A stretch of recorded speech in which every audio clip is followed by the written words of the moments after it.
जय माता दी सभी को। आज हम नवरात्रि व्रत में क्या खाएं, क्या नहीं खाना चाहिए, क्या क्या नियमों का पालन करना चाहिए, किस तरीके से हमें भोग बनाना चाहिए, कौन कौन सी चीज़ें व्रत में सम्मिलित करनी चाहिए, कौन सी चीज़ें व्रत में सम्मिलित नहीं करनी चाहिए, व्रत का खाना किस प्रकार होना चाहिए, हम विस्तार पूर्वक इन सब पर चर्चा करेंगे। तो हम जानते हैं कि इन शारदीय नवरात्रि में संबंधित जो नियम हैं, क्या खाना चाहिए, क्या नहीं खाना चाहिए, इससे जुड़ी सभी जानकारी आपको शेयर करने जा रहे हैं।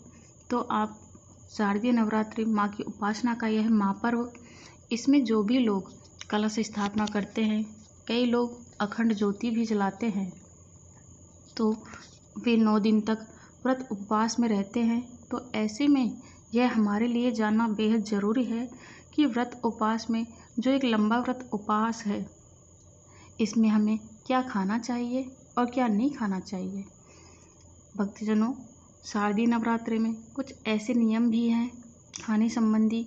इन जानकारियों के साथ हमें क्या खाना चाहिए, क्या नहीं खाना चाहिए, उन नियमों को भी ज़रूर मानना चाहिए।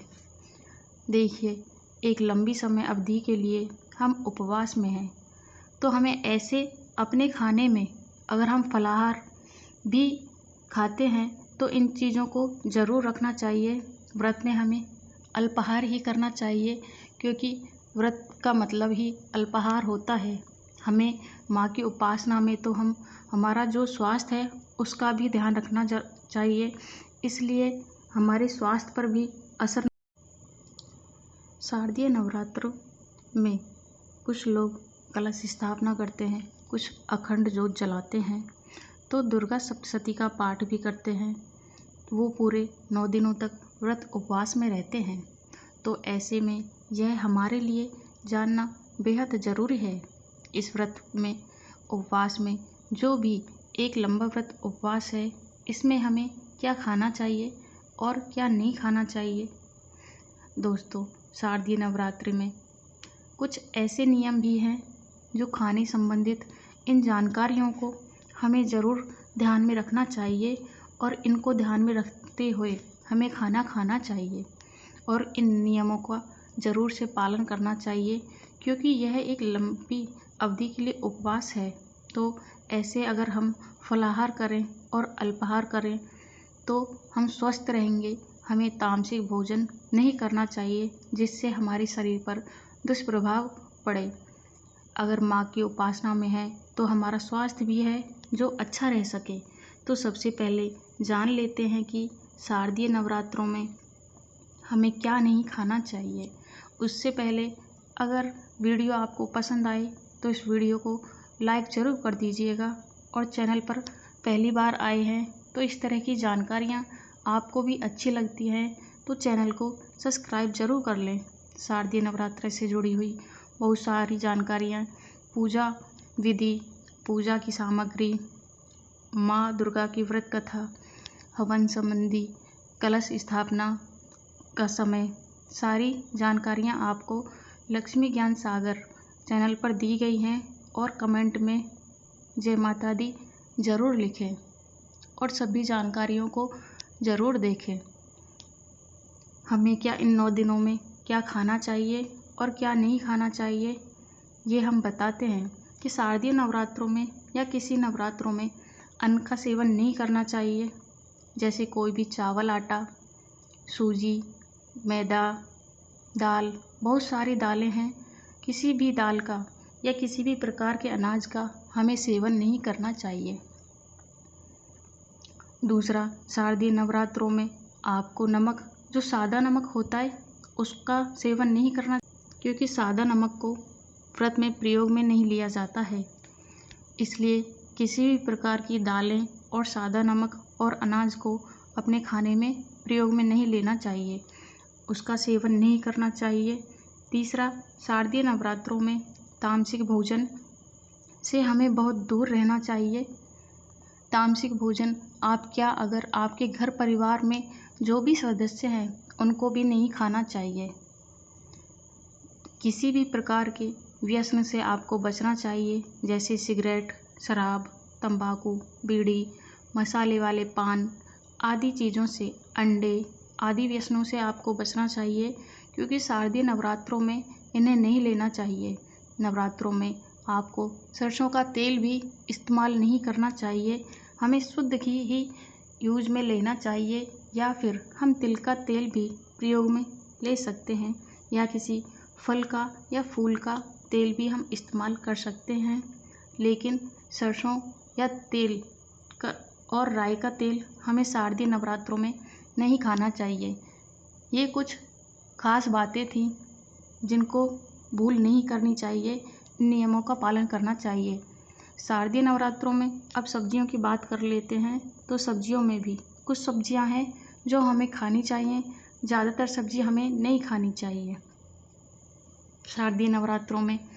अब मसालों की बात कर लेते हैं, तो सभी तरह के मसाले, जैसे हल्दी का सेवन हमें नहीं करना चाहिए, गरम मसाला हमें यूज नहीं करना चाहिए, धनिया हमें यूज नहीं करना चाहिए। हमें काली मिर्च और व्रत वाला सेंधा नमक ही यूज करना चाहिए। और हमें सब्जियों में लौकी, सीताफल, टमाटर, हरी मिर्च आदि यूज कर सकते हैं। बाकी चीज़ों को हम यूज नहीं कर सकते। मसालों का सेवन हम नहीं कर सकते। हम काली मिर्च और सेंधा नमक जो व्रत में प्रयोग में लिया जाता है उनको ही यूज करें। ज़्यादातर हर घर में मसाले बाहर से आते हैं, उनमें कुछ ना कुछ मिलावट होती है, इसलिए हमें घर के मसालों का और बाहर के मसालों का भी यूज नहीं करना चाहिए। रहकर करते हैं। अब कई लोग ऐसे हैं जो एक समय शुद्ध सात्विक भोजन भी करते हैं, तो मैं उनके लिए भी बताऊंगी कि सबसे पहले जान लेते हैं कि जो लोग फलाहार करते हैं उन्हें क्या क्या खाना चाहिए। तो फलाहार में सीजन के सभी फल खा सकते हैं। देखिए, यहाँ पर नींबू नहीं काट सकते, इसलिए हम नींबू का प्रयोग नहीं करेंगे। बाकी जितने भी सीजन के फल होते हैं हम सभी का सेवन कर सकते हैं। अब हम आगे चलते हैं कि ड्राई फ्रूट्स, हम सभी ड्राई फ्रूट्स को खा सकते हैं, लेकिन बाहर से फ्राई हुए ड्राई फ्रूट्स को हम नहीं खा सकते। पता नहीं वो किस तेल में तले होते हैं, किस तेल में फ्राई करते हैं, इसलिए हम घर के ही फ्राई हुए ड्राई फ्रूट्स खा सकते हैं। आप सभी ड्राई फ्रूट्स खा सकते हैं, आप सभी फल खा सकते हैं। आप जैसे समा चावल है, सिंगाड़े का आटा है, कुट्टू का आटा है, कुट्टू के आटे की हम पकौड़े बना सकते हैं, कुट्टू के आटे की हम रोटियां बना सकते हैं, समा चावल की हम खीर बना सकते हैं, समा चावल की हम खिचड़ी बना सकते हैं, साबूदाना खा सकते हैं, साबूदाने की हम खीर बना सकते हैं, साबूदाने की खिचड़ी भी बनाई जाती है, और कुट्टू की आटे की पूड़ियाँ भी बनाई जाती हैं, सिंगाड़े की पकौड़ियाँ भी बनाई जाती हैं। कुछ लोग इन्हें सब्जियों का भी इस्तेमाल कर लेते हैं, उनके साथ इन आटों का इस्तेमाल करके वो खा सकते हैं। राजगिरा खा सकते हैं, आप साबूदाना खा सकते हैं। तो इस तरह कुछ चीज़ें हैं जो आप खा सकते हैं और कुछ चीज़ें हैं जो नहीं खा सकते। मैंने आपको बताया कि सेंधा नमक ही यूज किया जाता है, कि सेंधा व्रत वाला जो सेंधा नमक होता है अपनी सब्जियों में उसी को प्रयोग में लेते हैं। हमें तेल को इग्नोर करना चाहिए, तेल का इस्तेमाल नहीं करना चाहिए। अगर हमें तेल से संबंधित कोई भी वस्तु खानी है तो उन्हें वर्जित करना चाहिए। हमें घी से बनी हुई चीज़ों का ही सेवन करना चाहिए, या हमें बादाम का तेल भी खा सकते हैं। हम सनफ्लावर ऑयल का भी यूज कर सकते हैं, हम मूंगफली का भी यूज कर सकते हैं, और मूंगफली का तेल का भी यूज कर सकते हैं। हमें जो व्रत का खाना है उसके लिए भी इन तेलों का उपयोग कर सकते हैं, जैसे मूंगफली का तेल, तिल का तेल, किसी फल का तेल, किसी फूल का तेल आदि तेलों को यूज कर सकते हैं। हमें राई और सरसों के तेल का त्याग करना चाहिए। कुछ मसाले हैं, जैसे आप हरा धनिया खा सकते हो, हरी मिर्च खा सकते हो, टमाटर खा सकते हो, लौकी खा सकते हो, अदरक खा सकते हो। हमें लहसुन और प्याज का, हमें तामसिक भोजन का त्याग कर देना चाहिए। हमें तामसिक भोजन का वर्जित कर देना चाहिए। इन नवरात्रि के 9 दिनों में पूरे परिवारजनों को तामसिक भोजन नहीं खाना चाहिए, जैसे प्याज है, लहसुन है और जैसे मांस, मदिरा, अंडे इत्यादि को भी वर्जित कर देना चाहिए। हमें इन 9 दिनों में त्याग देना चाहिए। सभी को तामसिक भोजन नहीं करना चाहिए। सात्विक जो सकारात्मक ऊर्जा प्रदान करे ऐसे भोजन को हमें करना चाहिए, क्योंकि तामसिक भोजन से नकारात्मक ऊर्जा आती है। इसलिए हमें सात्विक भोजन करना चाहिए जिससे सकारात्मक ऊर्जा प्राप्त हो।